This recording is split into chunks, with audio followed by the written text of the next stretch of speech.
Before we understand liquid carryover, let's first look at how a typical gas separator removes liquid from the gas stream. Most gas separators use a mesh pad, also known as a mist eliminator, to remove tiny liquid droplets from the gas stream. As the gas passes through the mesh, the small droplets collide and combine into larger droplets. Once they're heavy enough, gravity pulls them down to the bottom of the separator. But what happens when things go wrong?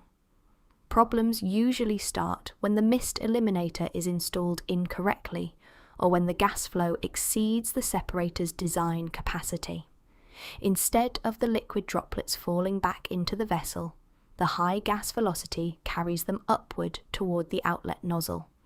This is called liquid carryover, and it can allow liquids to enter downstream equipment.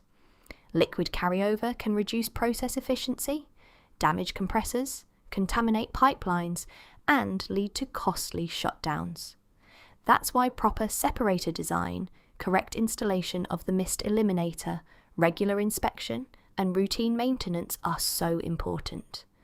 They help ensure efficient mist removal, protect downstream equipment, and keep gas processing operations running safely and reliably.